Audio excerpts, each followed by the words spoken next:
महाराष्ट्र की राजनीति में एक बार फिर बड़े राजनीतिक फेरबदल की चर्चाएं तेज हो गई हैं। चर्चा इस बात की है कि शरद पवार के नेतृत्व वाले एनसीपी यानी शरद चंद्र पवार गुट और अजित पवार की एनसीपी दोबारा एक होगी। ये कहा जा रहा है कि बीजेपी ने इस पूरे मामले को लेकर एक खास रणनीति तैयार की है।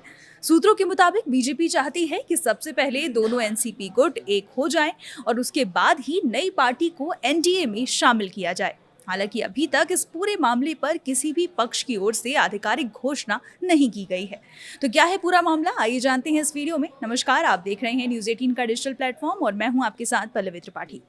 बताया जा रहा है कि बीजेपी की सोच ये है कि अगर शरद पवार और अजित पवार के गुट अलग अलग रहते हैं तो राजनीतिक समीकरण उलझ सकते हैं। इसलिए पार्टी पहले एनसीपी को एकजुट देखना चाहती है।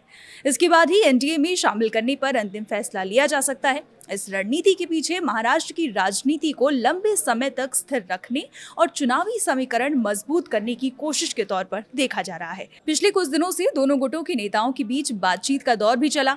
मुख्यमंत्री देवेंद्र फडणवीस की दोनों पक्षों के नेताओं से मुलाकात ने इन अटकलों को और हवा दी। हालांकि किसी भी नेता ने खुलकर ये नहीं कहा कि विलय तय हो चुका है। अगर ये योजना सफल होती है तो महाराष्ट्र की राजनीति में बड़ा बदलाव देखने को मिल सकता है। फिलहाल अजित पवार का गुट पहले से महायुति सरकार का हिस्सा है, जबकि शरद पवार का गुट विपक्षी इंडिया गठबंधन में शामिल है। ऐसे में दोनों का एक मंच पर आना राज्य की राजनीति में बड़ी घटना के तौर पर देखा जा रहा है। कुछ रिपोर्ट्स में यह भी कहा गया कि केंद्रीय मंत्रिमंडल और महाराष्ट्र सरकार में प्रतिनिधित्व को लेकर भी बातचीत हो रही है, लेकिन इस पर अभी कोई आधिकारिक पुष्टि नहीं हुई है। दूसरी तरफ शरद पवार गुट की नेता सुप्रिया सुले सार्वजनिक तौर पर कई बार ये कह चुकी हैं कि एनडीए में जाने का कोई फैसला नहीं हुआ है।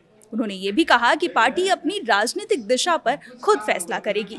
पॉलिटिकल एक्सपर्ट्स का मानना है कि अगर दोनों एनसीपी गुट एक हो जाते हैं तो इसका सबसे ज्यादा असर महाराष्ट्र के मराठा वोट बैंक और विपक्षी गठबंधन पर पड़ सकता है। बीजेपी और महायुति को इसका चुनावी फायदा मिल सकता है, जबकि विपक्ष के लिए नई चुनौती खड़ी हो सकती है। लेकिन ये सब अभी केवल संभावनाओं और राजनीतिक चर्चाओं के स्तर पर है। फिलहाल सभी की नजर शरद पवार, अजित पवार और बीजेपी नेतृत्व के अगले कदम पर है। आने वाले दिनों में अगर इन चर्चाओं पर आधिकारिक मुहर लगती है तो महाराष्ट्र की राजनीति की तस्वीर पूरी तरह बदल सकती है। लेकिन जब तक कोई औपचारिक घोषणा नहीं होती तब तक इसे केवल राजनीतिक अटकलें और सूत्रों के हवाले से सामने आई जानकारी ही माना जाएगा। महाराष्ट्र की पॉलिटिक्स पर आपका क्या मानना है, कमेंट कर जरूर बताएं। फिलहाल के लिए इतना ही। अपडेट्स के लिए बने रहिए हमारे साथ और देखते रहिए न्यूज़ 18।